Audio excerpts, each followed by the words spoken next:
नमस्कार, मैं मृदुला श्रीवास्तव सी न्यूज भारत में आपका स्वागत करती हूं। वक्त हो गया है न्यूज बुलेटिन का। बुलेटिन में खबरों को शुरू करेंगे और जानेंगे कहां अधीक्षण अभियंता विद्युत पर कर्मचारियों ने लगाया उत्पीड़न और जबरन अवैध वसूली करने का आरोप, कहां धान खरीदी केंद्र का किया गया शुभारंभ। साथ ही जानेंगे कि कहां रेल आंदोलनकारियों ने चालाकी से रोकी सोहेलदेव एक्सप्रेस ट्रेन। ऐसी ही तमाम खबरों पर आइए विस्तार से करते हैं चर्चा।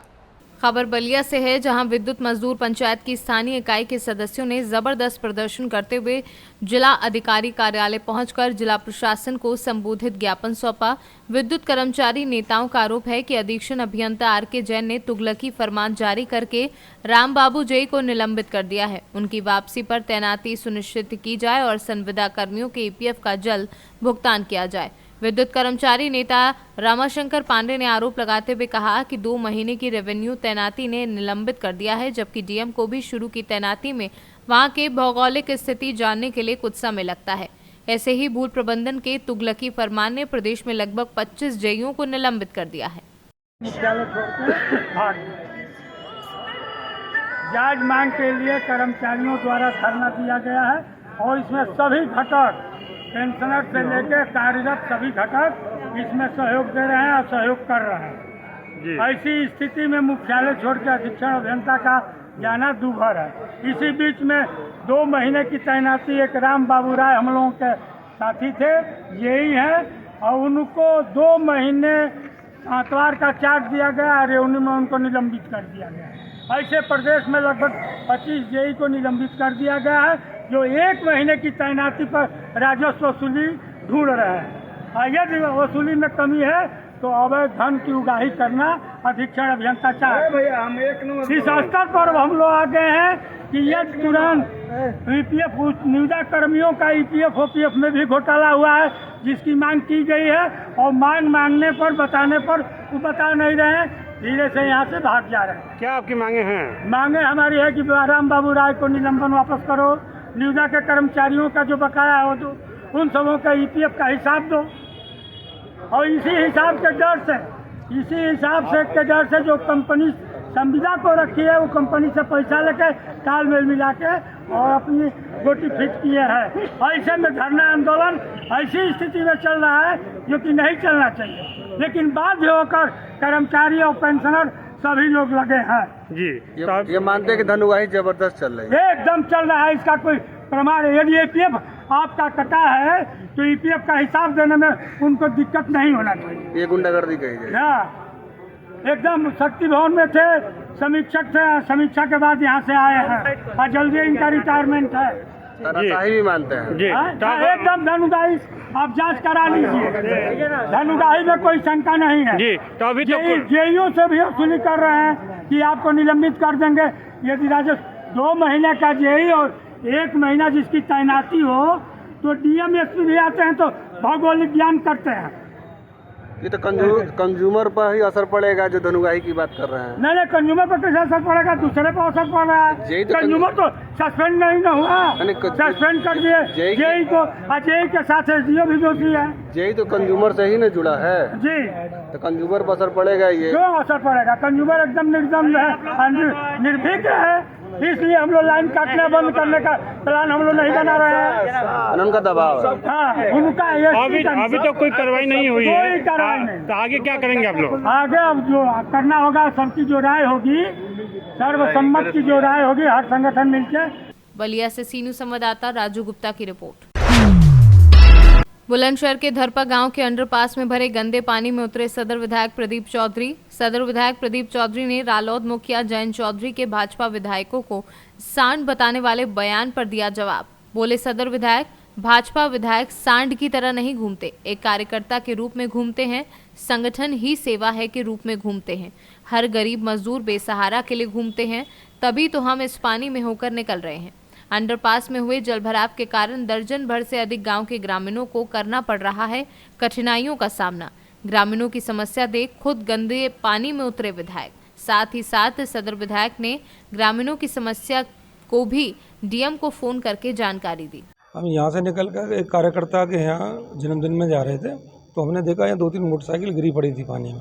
जैसे पानी में गिरी थी तो हमने जिलाधिकारी महोदय को फ़ोन करा, मान्यवर यहाँ पे जो है ना ये स्थिति है। उन्होंने तुरंत कहा कि यहाँ की वीडियो बनाओ और भेजो, मैं इनके खिलाफ FIR कराऊंगा। मैं कहना चाहता हूँ आदरणीय मोदी जी और योगी जी जीरो टॉलरेंस नीति है, उस पर हम काम करेंगे, करते हैं। और आज माननीय अरवली के जो राष्ट्रीय अध्यक्ष जी जयंत सिंह ने कहा है कि भाई भारतीय जनता पार्टी के विधायक सांड की तरह घूमते रहते हैं, तो उन्हें बताना चाहते हैं कि भारतीय जनता पार्टी के विधायक सांड की तरह नहीं घूमते, एक कार्यकर्ता के रूप में घूमते हैं, संगठन ही सेवा के रूप में घूमते हैं, हर गरीब मजदूर बेसहाराओं के लिए घूमते हैं, तभी तो यहाँ हम इस पानी में से निकल रहे हैं। उन्हें ये संदेश होना चाहिए कि पंडित दीनदयाल उपाध्याय की जो सोच थी, अंतिम पायदान पर खड़े व्यक्ति को लाभ पहुँचना चाहिए, उसी क्रम में हम यहाँ से निकल कर आज ये संदेश देने का काम कर रहे हैं। बुलंदशहर से सी न्यूज़ संवाददाता नितिन सिंह राजपूत की रिपोर्ट।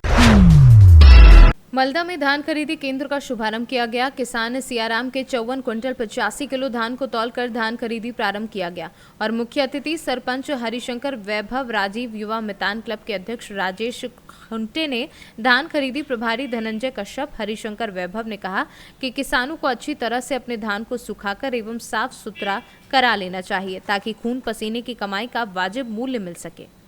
छत्तीसगढ़ से सी न्यूज़ संवाददाता गणेश राम की रिपोर्ट। खबर गोंडा जनपद से है, जहां पर गोंडा शहर के गांधी पार्क टाउन हॉल सभागार में निषाद पार्टी के मंडल स्तरीय कार्यकर्ता सम्मेलन में देर से पहुंचे प्रदेश सरकार के कैबिनेट मत्स्य पालन मंत्री डॉक्टर संजय कुमार निषाद पार्टी के जिलाध्यक्ष समेत पदाधिकारियों ने बड़ा फूल माला पहनाकर जोरदार स्वागत किया। पार्टी के राष्ट्रीय अध्यक्ष प्रदेश सरकार के मंत्री डॉक्टर संजय कुमार निषाद पार्टी के कार्यकर्ता और महिलाओं का आभार जताया। वहीं भीड़ को देखकर मंत्री गदगद हुए, मंच से हुंकार भरी, जय निषाद राज के नारे भी लगवाए गए। गोंडा से सी न्यूज़ संवाददाता कल्पराम त्रिपाठी की रिपोर्ट। मडियाओं रेलवे स्टेशन पर सुहेलदेव एक्सप्रेस के ठहराव और Jaunpur Prayagraj Sangam up down passenger train की समय सारणी में बदलाव। मडियाओं रेलवे स्टेशन का सुंदरीकरण, प्लेटफॉर्म नंबर 2 का निर्माण आदि समस्याओं को लेकर समाज सेवी जज सिंह अन्ना 15 नवंबर सुबह 5 बजे से धरना प्रदर्शन शुरू किया और सुहेलदेव एक्सप्रेस मडियाओं में 5 मिनट रेल आंदोलनकारियों द्वारा रोकी गई। समस्त अधिकारी, RPF, JRP मडियाओं, थाना बरसाठी, थाना मडियाओं, तहसील SDM कार्यालय के कर्मचारी उपस्थित रहे। हम लोगों ने रेल मंत्रालय, रेल मंत्री, चेयरमैन, GM, DRM, उत्तर रेलवे को ज्ञापन दिया है, जिलाधिकारी जौनपुर को ज्ञापन दिया है, पुलिस अधीक्षक जौनपुर को ज्ञापन दिया है, स्टेशन मास्टर जौनपुर को ज्ञापन दिया है और SDM मडियाहू को ज्ञापन दिया है, SDM मछली शहर को ज्ञापन दिया है कि मडियाहू रेलवे स्टेशन पर दिल्ली जाने के लिए कोई ट्रेन नहीं है और यहाँ पर एक बोगी से अधिक यात्री प्रतिदिन दिल्ली जाने के लिए तैयार है। ये टिकट बिक्री केंद्र का बहुत बड़ा टिकट बिक्री केंद्र है मडियाहू इस रेलखंड पर, लेकिन फिर भी रेल विभाग नहीं चेत रहा है और जनता को परेशानियों का सामना करना पड़ रहा है। रेल यात्री अगर जौनपुर जाते हैं तब 1500 रुपये 4 पहिया का देते हैं, अगर जंघई जाते हैं तब 4 पहिया का देते हैं। तो हमारी समस्या रेल विभाग क्यों नहीं समझ रहा है? हजारों आवेदन अभी तक पड़ चुके हैं, सुहेलदेव का ठहराव मडियाहू में दे दिया जाए, लेकिन रेल मंत्रालय या रेल भवन नई दिल्ली अभी तक इस बात को नहीं माना है। न हमारे GM और DRM ही इतने सक्रिय हैं कि कमर्शियल दृष्टि से यहाँ पे ठहराव करें और आय अर्जित करें। इसलिए हम रेल यात्री उब चुके हैं और आज हम लोग यहाँ धरना प्रदर्शन, रेल आंदोलन करने के लिए बेबस हो चुके हैं, जिसकी सूचना शासन को दे दी गई है और हम लोग यहाँ 6 बजे से शाम 7 बजे तक ये धरना प्रदर्शन करेंगे। अगर हमारी मांगे नहीं मानी जाती हैं तो हम लोग इसके बाद भी धरना प्रदर्शन करेंगे। हम लोग अभी ये शुरुआत है, हमें हर हाल में सुहेलदेव का ठहराव चाहिए।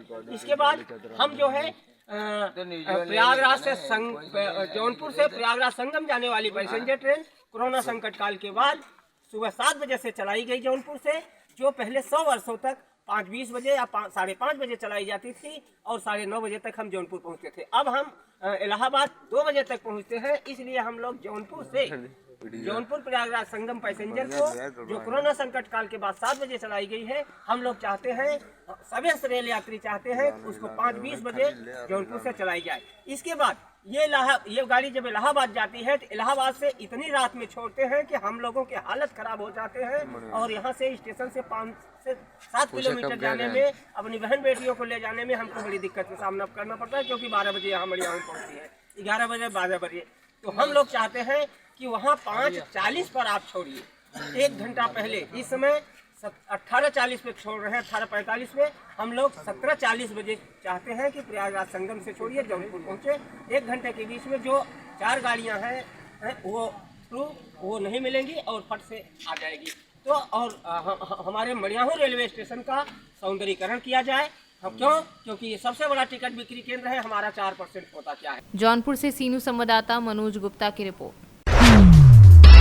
17 नवंबर को जिला श्रमिक समन्वय समिति व राज्य कर्मचारी महासंघ द्वारा संयुक्त अधिवेशन का आयोजन किया गया, जिसको लेकर पीडब्ल्यूडी नियमित वर्ग चार्ज कर्मचारी संघ के मंडल अध्यक्ष राजेश पांडे ने बताया कि 17 नवंबर को जनपदीय अधिवेशन है। इसमें प्रदेश अध्यक्ष रामलाल समेत कई लोग शामिल होंगे और उन्हीं देखरेख में चुनाव और अधिवेशन का कार्यक्रम होगा। बताया कि हम सभी कर्मचारी आम जनता के लिए होते हैं, हमें सरकार भी आम जनता के लिए रखा है और आम जनता के विकास के लिए हम लोग कार्य कर रहे हैं। आगामी 17 तारीख को हमारा जनपदीय अधिवेशन है और उस जनपदीय अधिवेशन में हमारे प्रदेश के अध्यक्ष श्री रामलाल यादव जी और नेशनल फेडरेशन के सम्मानित अध्यक्ष आदरणीय JP पांडे जी उपस्थित होंगे और उन्हीं के सुपरविजन और देखरेख में हमारा उस दिन चुनाव और अधिवेशन का कार्यक्रम होगा। कार्यक्रम का उद्देश्य क्या है?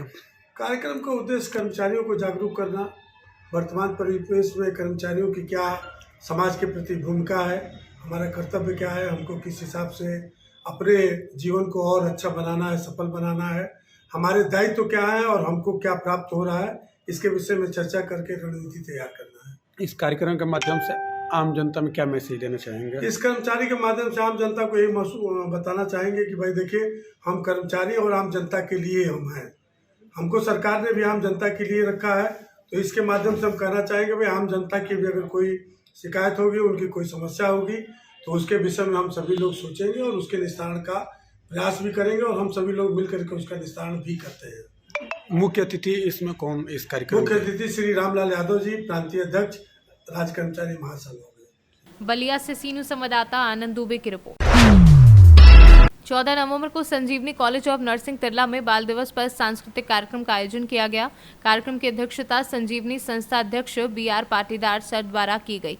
इस अवसर पर विशेष अतिथि के रूप में द्रौपदी पाटीदार के अतिथि के रूप में पूर्व संजीवनी अध्यापिका नीलू पाटीदार, जो वर्तमान में नर्सिंग ऑफिसर के पद पर शासकीय सेवा में धार में पदस्थ हैं, वे उपस्थित रहे।